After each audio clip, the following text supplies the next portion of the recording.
Hey guys, today I'm going to be reviewing Go the Distance by Calonita.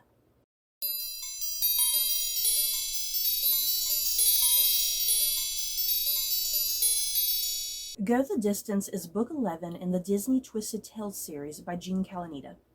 Hercules has proven he is a true hero and is prepared to take his rightful place on Mount Olympus with Megara at his side. The only problem? Meg is mortal. Hercules' mother, Hera, has a solution and offers Meg the chance for immortality if she will go on a quest to prove her worth. The mission? Rescue her ex-boyfriend's wife from the underworld. The ex-boyfriend who betrayed her after she sold her soul to Hades in order to save him. In order to be with Hercules, Meg must put her past behind her, make amends, and realize her full potential and worthiness of love. You guys, I had such a fun time with this book. And the big thing about this book that I really, truly appreciated is the fact that this was focused all on Meg. Yes.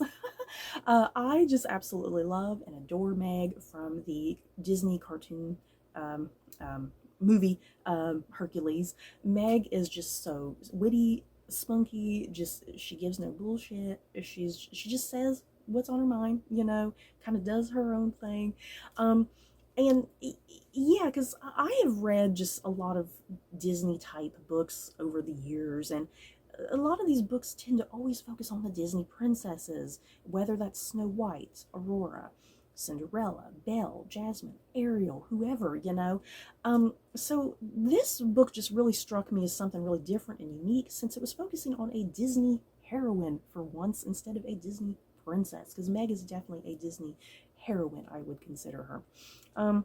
So yeah, more than anything, I just like the focus on Meg and getting to see her personality and getting to see a lot of her backstory and whatnot, which the cartoon never covers. So yeah, as all of these Twisted Tales do in this series, they always ask some sort of what if question that's going to kind of change up something from the cartoon. So this one is asking, what if Meg had to become a Greek god? So yeah, in order for me to kind of get into this, I need to kind of recap the very end of the Hercules cartoon, so that's going to have to require some spoilers. So I do apologize if you've not seen the Hercules cartoon. I'm sorry, but I kind of have to get into that to even get into this review. So yeah, the way the cartoon ends, Meg, she sacrifices herself to protect Hercules, and that big pillar, right? It's like some sort of big pillar. It falls on top of Meg. She dies as a result. Hercules goes down to the underworld to save her, and that's how he ends up proving his true worth to become a god on Mount Olympus and be back with the gods and his mother and father and whatnot. He proved his true worth as a hero, that sacrifice he was willing to make to go rescue Meg. So then, yeah, at the end there, Meg and Hercules, they float on up to Mount Olympus. Hercules is now a god, and it kind of ends there, and you're kind of thinking, oh, Hercules and Meg, they're going to get to have this nice happily ever after, blah, blah, blah. But no, there's more, you guys. So literally, this book is literally taking place right in those following ending seconds of the cartoon. And Hercules is like, okay, I want Meg to stay up here with me. And Zeus is like, no, she is a mortal. We do not allow any mortals up here in Mount Olympus, boy. So, Zeus, oh my god, I hated Zeus in this so bad, you guys. Oh, whereas I really like him in the cartoon.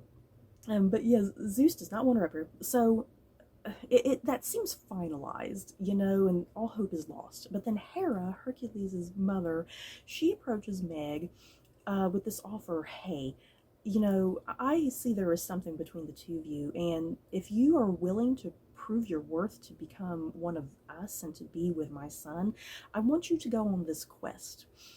So the quest ends up being that Meg needs to go help her ex-boyfriend.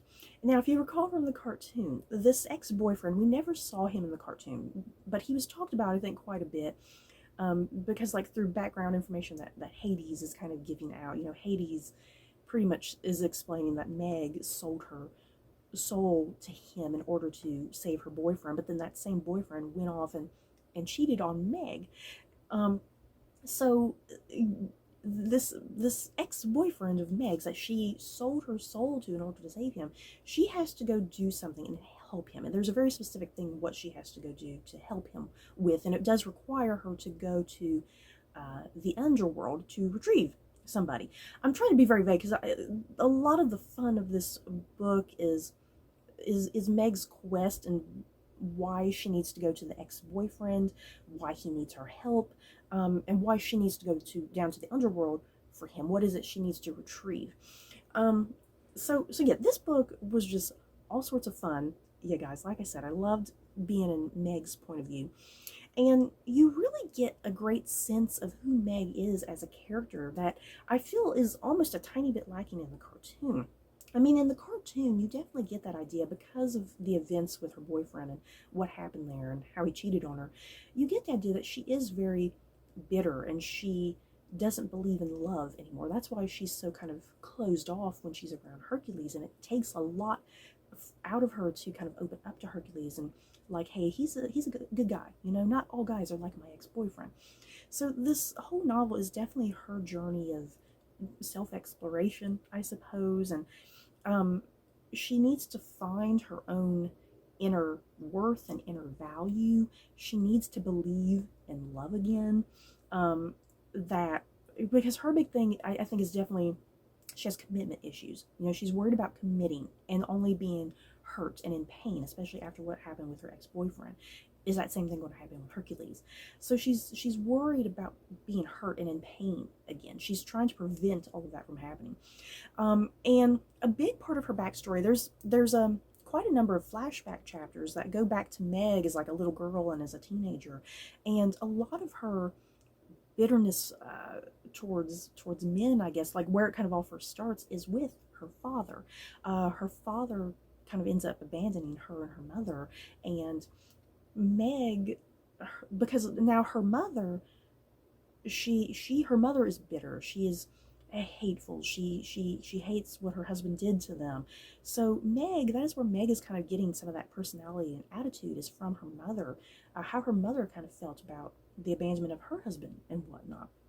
So I like what the flashback chapters do provide for this narrative, and they really inform who Meg is and how she grows up and becomes the woman that she is, and then yeah, her relationship with that boyfriend from the cartoon that we don't see.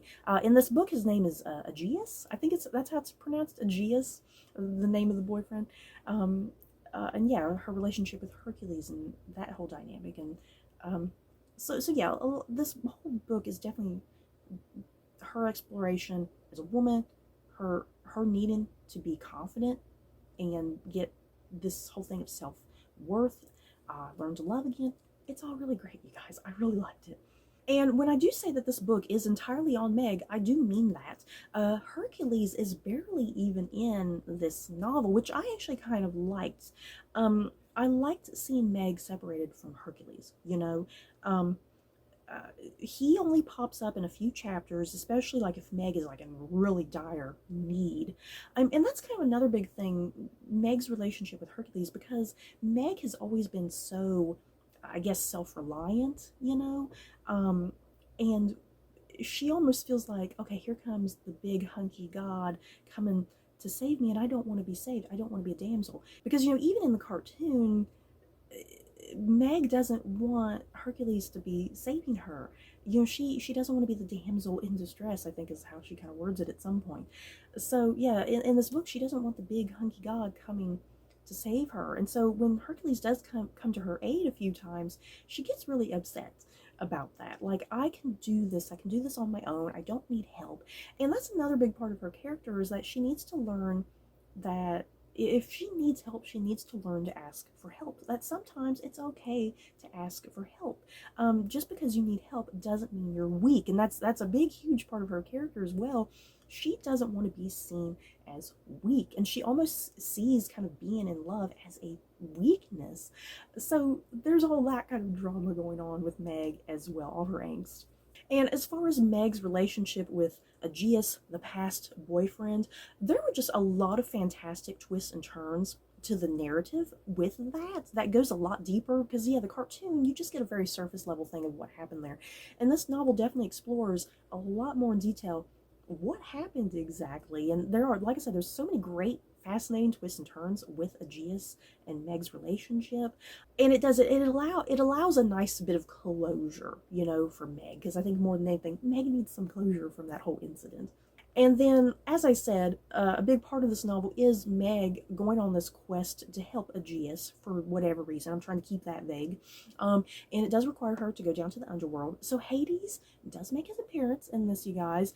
His appearance is not too big. He really just kind of pops up mostly near the end of the book. But you do get a bit of Hades in there. And what I liked that Jean Calonita did, it's kind of once you get to the underworld chapters that a lot more kind of traditional Greek mythology is kind of weaved in there, you know, especially like the layers of the underworld, you know, because there's different chunks of the underworld in mythology. And you guys, Persephone, yes. If you love the story of Persephone and Hades, I think you're going to be pleasantly surprised how that's kind of weaved into this story in some kind of unique and creative ways, because I was not expecting Persephone, of all people, to just pop up in this book, and yeah, her relationship with Hades and everything. So that was pretty great. I loved that mythological story, how it was weaved in here. It really went well. It didn't feel forced or anything. It worked really naturally into the narrative, and especially how that kind of connects in turn to Meg's story in some unique ways. So you guys, that is it for my thoughts and feelings on Go the Distance. You know, every time I kept reading this book and I would see the title, I just kept like having Michael Bolton, you know, Michael Bolton's wonderful voice playing in the back of my head, you know, the Go the Distance song and whatnot. Seriously, I love Go the Distance. I can just jam to that song all the time, you guys. Michael Bolton's voice, I love it. Am I the only one? But yeah, overall, another great installment to the Disney Twisted Tales. I have been loving all the books. Yeah, there have been highs and lows within this series, but it's like I still find them absolutely entertaining and enjoyable, and I appreciate the chances and risks that they're taking, and for the most part, you know. So yeah, another great installment, and if you love Meg from Hercules, I definitely recommend that this is a must for you to pick up, because I think you'll really appreciate it and kind of get a lot more about Meg that the cartoon didn't really delve into. So you guys, that is it for my review of Go the Distance. In the comments below, have you guys read this book? Do you plan on reading it anytime in the future? Yeah, is Meg one of your favorite Disney heroines? Because I certainly love her. So that's it for this video. Don't forget to like, comment, and subscribe. And if you like this video, you may like these other videos. Bye, guys.